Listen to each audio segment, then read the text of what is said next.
பஹ்ரைனிலிருந்து வருகை தந்திருக்கின்ற தக்கலையைச் சேர்ந்த நண்பர் மதிப்புக்குரிய சையது ஹனீப் அவர்கள் வந்திருக்கிறார்கள். அவர்களுடைய மனிதநேய சேவையை நாம் பாராட்டுகின்றோம். லைட்ஸ் ஆஃப் கைண்ட்னஸ் என்ற அமைப்பை வைத்து பஹ்ரைனிலே உள்ள ஏழை தொழிலாளர்களுக்கும் மற்றும் தேவையுள்ளவர்களுக்கும் அவர்கள் தினசரி பலவித உதவிகள் செய்து வருகின்றார்கள். அவருடைய மனிதநேய சேவையை பாராட்டி கள்ளக்குறிச்சி தேசிய கல்வி அறக்கட்டளையின் சார்பாக அப்துல் கலாம் விருது 2024 மனிதநேயம் என்ற பிரிவின் கீழே அவர்களுக்கு வழங்கி சிறப்பு செய்யப்படுகிறது. அல்ஹம்துலில்லாஹ்.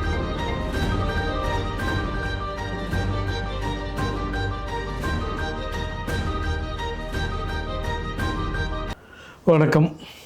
வணக்கம். துபாய் நகருக்கு வருகை புரிந்துள்ள பஹ்ரைன் நாட்டின் லைட்ஸ் ஆஃப் கைண்ட்னஸ் என்ற அமைப்பின் நிறுவனர் தக்கலையைச் சேர்ந்த சையத் ஹனீஃப் அவர்களுக்கு துபாய் தர்பார் சார்பாக வரவேற்பை தெரிவித்துக் கொள்கிறோம். இப்போ நீங்கள் பஹ்ரைனில் லைட்ஸ் ஆஃப் கைண்ட்னஸ் என்ற சமூக அமைப்பை நடத்திட்டுருக்கீங்க. இந்த அமைப்பு எப்போ ஆரம்பிக்கப்பட்டது, எதற்காக ஆரம்பிக்கப்பட்டது? அதாவது உலகெங்கும் மிகவும் பீதிக்கு உள்ளாகிய கொரோனா காலகட்டத்தில், அதாவது மார்ச் மாதம் 2020 இந்த லைட்ஸ் ஆஃப் கைண்ட்னஸ் என்கின்ற சமூக உதவி இயக்கம் ஆரம்பிக்கப்பட்டது. அதாவது கொரோனா காலகட்டத்தில் மக்கள் வேலை இல்லாமல் பாதிக்கப்பட்டார்கள், சம்பளம் மிக குறைவாக கிடைத்து பாதிக்கப்பட்டார்கள். அந்த நேரத்தில் அவர்களை நம்மை அணுகி ஏதாவது உதவிகள் கிடைக்குமா என்று கேட்ட நேரத்தில் நமக்கு தெரிந்த சகோதரர்கள் சில சகோதரிகளை தொடர்பு கொண்டு அவர்களோட உதவியையும் சேர்த்து கொண்டு இந்த நம்மிடம் தேவை என்று கேட்ட உள்ளங்களுக்கு உதவ வேண்டும் என்ற நல்லெண்ணத்தில் ஒரு வாரம் அல்லது 2 வாரம் ஏதாவது நம்மால் இயன்ற உதவியை செய்யலாம் என்று நினைத்தோம். அந்த நேரத்தில் ஆரம்பிக்கப்பட்டது தான் இந்த லைட்ஸ் ஆஃப் கைண்ட்னஸ் அமைப்பு. சிறப்பு. இப்போ இந்த பணிகளுக்கு உங்களுக்கு மக்கள் மத்தியில் எந்த மாதிரியான வரவேற்பு இருக்குது? மிக சிறப்பான வரவேற்பு இருக்கிறது. பஹ்ரைனை பொறுத்தவரையில் நாம் சமூக சேவைகள் செய்வதற்கான மிக சிறந்த தளமாக இருந்து கொண்டிருக்கிறது அந்த நாடு. குறிப்பாக இந்த மாதிரி இது கொரோனா காலத்தில் பாதிக்கப்பட்டவர்களுக்கு மட்டுமல்லாமல் அதன் பிறகும் நாம் இதனை ரோடோரங்களில் வேலை பார்க்கின்ற கட்டட தொழிலாளர்கள், அதுபோன்று வீட்டில் பணிபுரிகின்ற பணிப்பெண்கள், அது மட்டுமில்லாமல் தோட்டங்களில் வேலை செய்பவர்கள், அதுபோன்று பேருந்து நிலையங்களில் உட்கார்ந்திருப்பவர்கள், இவர்களுக்கு நம்மாலான உதவிகளை செய்து கொண்டு வருகின்றோம். இதை தெரிந்து கொண்டு பஹ்ரைன் நாட்டினவரும் அதுபோன்று அங்கு இருக்கின்ற நம்முடைய மற்ற நாடுகளிலிருந்து வந்த எல்லோருடைய அமோக ஆதரவுடனும் இது மிக சிறப்பாக இயங்கி கொண்டிருக்கின்றது. சிறப்பு.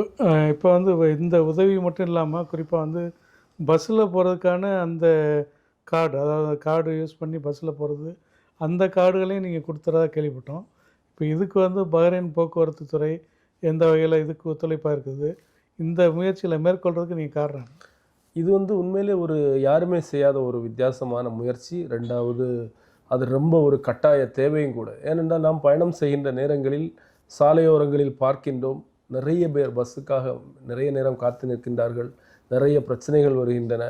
அதாவது குறிப்பாக நமக்கு தெரியும், அரபு நாடுகளில் சூடு காலங்களில் அதிகமான சூடும் அதுபோல் குளிர்காலங்களில் அதிகமான குளிரும் இருந்து கொண்டிருக்கின்றது. அப்போது இந்த வேலைக்கு செல்லக்கூடிய சாதாரண பணியாளர்கள் அவர்கள் எந்த விதத்திலும் அவருடைய நேரங்களை வீணாக்குவதோ அல்லது அவருடைய மனச்சோர்வோ ஏற்படாமல் இருப்பதற்காக வேண்டி அந்த பஹ்ரைன் பஸ் நிறுவனத்துடன் நாம் அவர்களை அணுகிய போது அவர்கள் நிறைய அந்த பேருந்து கார்டுகள் தந்தார்கள், நிறைய கார்டுகள் தந்தார்கள். அப்போது அந்த கார்டை நம்ம அவங்களுக்கு கொடுக்குறோம். கொடுத்தப்போ அவங்க ரொம்ப சந்தோஷமாக இருக்கிறாங்க. நிறைய பேர் கொடுத்துருக்குறோம். அதில் என்னென்னா இனிஷியலாக தரப்போவே இது லைஃப் லாங் கார்டு. அந்த கார்டு பஹ்ரைன் பஸ் கோ கார்டுன்னு சொல்லுவாங்க. அந்த பஸ் கார்டு அது லைஃப் வேலிடிட்டி உள்ள மாதிரி, அதுக்குன்னு இது கிடையாது, எக்ஸ்பைரி டேட் கிடையாது.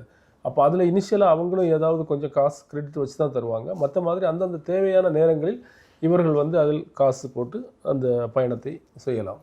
அதான் இப்போ இந்த மாதிரி ஒரு பணி நம்ம வளைகுடா நாடுகளில் ஒரு கேள்விப்படாத விஷயம். அதாவது பஸ் கார்டு கொடுக்குறது அப்படிங்கிற அந்த மாதிரி விஷயம் ரொம்ப அரிதானது. அது மாதிரி ஒரு சிறப்பான பணிகளை செஞ்சிட்ருக்கீங்க. நீங்கள் இந்த சமூக பணி மேற்கொள்கிறதுல நீங்கள் சந்தித்த சவாலான பணி என்ன? அதை பற்றி உள்ள அனுபவங்களை சொல்லுங்கள். இதில் சந்தித்த சவாலான பணி என்னென்னா, சில நேரங்களில் நம்முடைய சவாலான பணின்னு சொன்னால் சில வாலண்டியர்ஸ், அதாவது நம்ம தன்னார்வ தொண்டர்கள், சில நேரம் நம்ம நினைக்கிற நேரம் அவங்களுக்கு ஃப்ரீ டைம் இருக்காது. சில நேரம் நம்ம நிறைய பொருட்களை விநியோகம் பண்ண வேண்டிய குறிப்பான நாட்களில் ஏதாவது ஒரு அந்த தன்னார்வ தொண்டர்களுக்கு ஏதாவது அவங்க வேலை விஷயமாக ரொம்ப பிஸியாக இருப்பாங்க, இல்லைன்னா வேறு ஏதாவது விஷயமா இருப்பாங்க.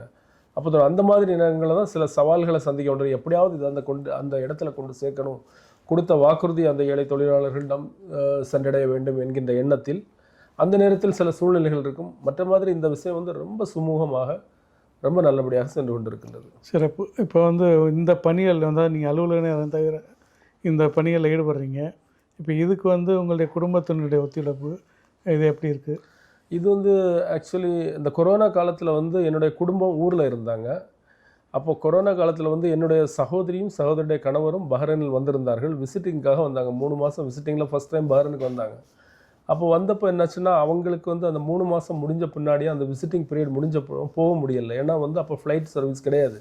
அப்போ பஹ்ரைன் கவர்மெண்ட் என்ன பண்ணாங்கன்னா, அந்த விசிட்டிங்கில் அந்த டைமில் வந்தவங்களுக்கு நிறைய மாதம் வந்து ஃப்ரீயாகவே அந்த விசிட்டிங் விசாவை எக்ஸ்டெண்ட் பண்ணி அவங்க ஒரு 10 மாதமும் அங்கே இருந்தாங்க. அப்போது என்னுடைய சகோதரியிடம் தான் நான் எல்லா விஷயங்களையும் சொல்கிறது. எந்த விஷயமா இருந்தாலும் என் சகோதரிடம், என் தாயாருக்கு பிறகு அவங்கள்டம் எல்லா விஷயங்களையும் சொல்கிறது. அப்போது அவங்ககிட்ட பேசிகிட்டு இருக்கப்போ எனக்கு நிறைய கால் வரும். அப்போ என்ன விஷயம்னு கேட்பாங்க. அப்போ நான் சொல்லுவேன், அந்த ஒருத்தருக்கு வேலை இல்லையா, அப்புறம் ஒருத்தருக்கு வந்து வேலை இல்லாமல் சம்பளம் கிடைக்கலையா, அப்போ இவங்களுக்கு வந்து ஏதாவது உதவி தேவைப்படும் கேட்குறாங்க, என்ன செய்யலாம் அப்படின்னு சொல்லிட்டு. அப்போ தம்பி நீ என்ன செய்ய போகிறேன்னு கேட்பாங்க. அப்போ நான் சொல்லுவேன், ஏதாவது செய்யலாம்க்கா, நம்ம வந்து ஏதாவது கொஞ்சம் பொருளை வாங்கி கொடுக்கலாம், ஏதாவது நம்ம கேட்குறது பணத்தை கொடுக்கறதுக்கு பதிலாக நம்ம பொருளை வாங்கி கொடுக்கலாம், இல்லை வந்து சிலவங்களுக்கு வந்து இந்த தங்கக்கூடிய வசதிகள் இருக்காது, அதை செய்து கொடுக்கலாம். அப்புறம் பிள்ளைங்களுக்கு வந்து ஸ்கூல் ஃபீஸ் இந்த மாதிரி ஏதாவது முடிஞ்சது ஏதாவது செய்யலாம் அப்படின்னு சொல்கிறப்போ எங்கள் அக்கா வந்து ரொம்ப அதில் வந்து என்ன சொல்கிறது உற்சாகப்படுத்துனாங்க. தம்பி இந்த பணியை பொருட்களை வாங்கிட்டோம், அதெல்லாம் வந்து நானே செட் பண்ணி சரியாக இது பண்ணி ஒரு கிட்டு மாதிரி நான் ரெடி பண்ணி கொடுக்குறேன்னு அவங்க ஆரம்பத்தில் ரொம்ப ஒரு இது அப்படி இருந்து பேசுகிறப்ப தான் சரி இப்போ இதை வந்து நம்ம செய்கிறோம் ஸ்டார்ட் பண்ணிட்டோம்னு சொல்லி 1 வாரம் 2 வாரம் கொடுக்க ஆரம்பிக்கிறப்போ இந்த விஷயம் வந்து எல்லாரும் கேள்விப்பட்டு அந்த தேவை உள்ளவர்கள் வந்து எங்களை வந்து திரும்ப திரும்ப அணுக ஆரம்பித்தாங்க. அப்போ அந்த 1 வார காலம் 2 வார காலங்கிறது மாதிரி 1 மாதம் ஆகி 1 வருஷம் ஆகி அப்புறம் இன்று 4வது வருடத்தை கடந்து கொண்டிருக்கின்றது. அப்போ இதில் ஒரு விஷயம் என்னென்னா, இன்று வரை சுமார் 60,000 பேருக்கு வந்து நாம் அந்த தண்ணி பாட்டில் அல்லைன்னா வந்துட்டு ஜூஸ் அல்லைன்னா வந்து தலையில் சூடு காலங்களில் வைக்கக்கூடிய தொப்பி, அதுபோன்று இந்த சொன்ன மாதிரி பஸ் கார்டு, அப்புறம் உணவு பொட்டலங்கள் வந்து சமைச்சதும் சில நேரங்களில் சமைக்காதது எதுக்குன்னா வந்து சிலவங்க ரொம்ப கஷ்டப்படுறப்போ அவங்களுக்கு 10 நாளைக்குள்ளே இதை முதல்ல வாங்கி கொடுத்துரும். அப்புறம் ஒரு 10 நாளைக்கு கை செலவுக்கும் ஏதாவது காசை கொடுப்போம். அப்புறம் திரும்ப அவங்கள போய் பார்த்து அவங்களுக்கு இன்னும் தேவைக்கேற்ப அவங்கள வந்து நம்ம அந்த உதவிகளை செய்து கொண்டிருக்கின்றது. அதாவது வெளிநாட்டில் ஒரு அரசாங்கம் மற்ற இந்த இது இல்லாமல் ஒரு தனிநபராக நீங்கள் வந்து இந்த பணிகளை செய்கிறீங்க. இப்போ அயலக தமிழர் நல வாரியம்னு தமிழக அரசால் நியமிக்க செயல்பட்டு வருது.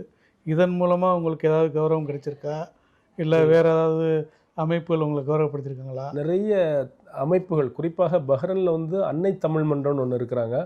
அவங்க இந்த விஷயத்தை கேள்விப்பட்ட உடனே வந்துட்டு அவங்க ஒரு பெரிய ஒரு 2000 பேர் 3000 பேர் கலந்துக்கிற ஒரு பட்டிமன்றம் நடத்தினாங்க. நம்முடைய மாண்புமிகு அன்பிற்குரிய சாலமன் பாப்பையா அவர்களையும், அதுபோல் பட்டிமன்ற ராஜா அவர்களையும், அதுபோன்று சகோதரி பாரதி பாஸ்கர் அவங்கள வச்சு ஒரு பட்டிமன்றம் நடத்தினாங்க ஃபஸ்ட் டைம் அவங்க பஹ்ரைனில்.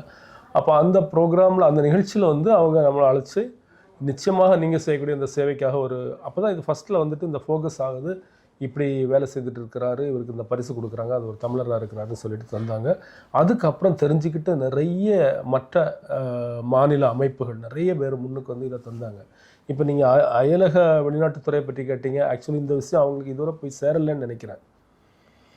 இது வந்து உண்மையிலே ஒரு சாதாரண விஷயம் கிடையாது. ஆனால் இப்போ இது வந்து பஹ்ரைனில் வந்து மிக பிரபலமான பத்திரிகை கல்ஃப் டெய்லி நியூஸ், அதுபோல் டெய்லி ட்ரிபியூன் ஒரு பத்திரிகை, அதுபோன்று எனக்கு தெரிஞ்சு ரேடியோ பஹ்ரைன் வந்து அங்கே வருஷக்கணக்காக இருக்குது, 50 வருஷமாக 60 வருஷமாக இருக்குது. அந்த கல்ஃப் டெய்லி நியூஸ் பேப்பரில் நியூஸ் வந்த மறுநாளே அந்த ரேடியோ பஹ்ரைன்லேருந்து எனக்கு ஒரு ஃபோன் வருது. நாங்கள் பார்த்தோம் 50,000 அந்த டைமில் 50,000 பேர் கொடுத்துரும், 50,000 பேருக்கு நீங்கள் சாப்பாடு கொடுத்துருக்கீங்க, நிச்சயமாக எங்கள் காஃபி டைம் ஒரு டைம் இருக்குது, அந்த டைமில் நீங்கள் ஏதாவது இது பண்ணணும்னு சொல்லிட்டு அது உண்மையிலே வந்து ஒரு பெரிய அவார்டு மாதிரி தான். ஏன்னா அந்த ரேடியோ பஹ்ரைனில் வந்து ஒரு ஒரு ஒரு ஆளை கூப்பிட்டு அவங்களுடைய பணிகளை வந்து கேட்குறாங்கன்னா அது காஃபி பிரேக்கில் ஒரு சின்ன பிரேக்கில் வந்து கேட்குறப்போ அது உண்மையிலே பெரிய ஒரு விஷயமா இருக்குது. அப்போ இது நான் சொல்ல ஒரு விஷயம் என்னென்னா, இது வந்து பஹ்ரைனில் உள்ள மிக பிரபலமான பத்திரிகைகள், அதுபோன்று வந்துட்டு அங்கே உள்ள ரேடியோ நிலையங்கள், அதுபோன்று அங்கே இருக்கக்கூடிய பாராளுமன்ற உறுப்பினர்கள், அதுபோன்று கவுன்சிலர்கள் ஏகப்பட்டவருடைய அங்கீகாரங்களையும் பெற்று, அதுபோன்று நம்முடைய இந்தியாவின் பல மாநில மக்களுடைய இதையும் பெற்றிருக்கிறது. அதாவது இது ஆரம்பித்த முதல் நாளிலிருந்து முதல் 1000 நாள் வரை தினந்தோறும் டெய்லி சில நேரம் ஒரு நாளைக்கு 3 தடவை கொடுக்க வேண்டியிருந்த வெள்ளி சனியெல்லாம் எங்களுக்கு அங்கே வந்து ஆஃபீஸ் லீவ் நாள். அப்போ நாங்கள் என்ன செய்கிறோன்னா வந்து சில நேரம் கேட்பாங்க. அப்போ ஒரே நாளில் 3 நாள் தடவைலாம் கொண்டு கொடுக்க வேண்டியது வரும். அப்போ இந்த மாதிரி செய்கிறதுனால தான் இந்த டார்கெட்டை நம்ம வந்து அடைய முடிஞ்சுது. 60,000 பேருக்கு. இது வந்து அதாவது இது என்னென்ன நிரூபிக்கப்பட்ட ஒரு செய்தியாக இது அமைது. சிறப்பு. இப்போ நிறைவாக உங்களுடைய கருத்தை வந்து இந்த துபாய் தர்பார் சேனலுக்காக நீங்கள் பதிவு செய்யுமாறு கேட்டுக்கோங்க.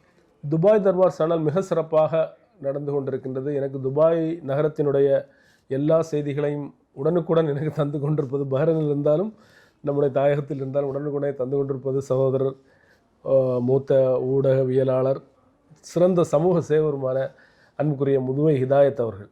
அப்போது அவர்கள் வந்து எனக்கிட்ட இந்த துபாய் தர்பார் சேனல் இதெல்லாம் சொல்லியிருக்காங்க, யூடியூப் சேனலை பற்றி சொல்லியிருக்காங்க. மிக சிறப்பாக, அதாவது திறமையாளர்களை ஊக்குவிக்கிறது. இப்போ பார்த்தீங்கன்னா எங்கேயோ இருக்கிற என்னையும் கொண்டு வந்து இந்த நிகழ்ச்சியில் சேர்த்துருக்கிறீங்க. இது மிக சிறப்பாக செயல்பட்டு கொண்டிருக்கின்றது. அதற்கு வாழ்த்துக்கள். அதனுடைய வியூவர்ஸுக்கும் வாழ்த்துக்கள். இதை நடத்தி கொண்டிருக்கக்கூடிய அன்பு உள்ளங்களுக்கும் பஹ்ரைனில் உள்ள லைட்ஸ் ஆஃப் கைண்ட்னஸ் சமூக உதவி இயக்கத்தின் சார்பாக மனமார்ந்த வாழ்த்துக்கள். மிக்க நன்றி.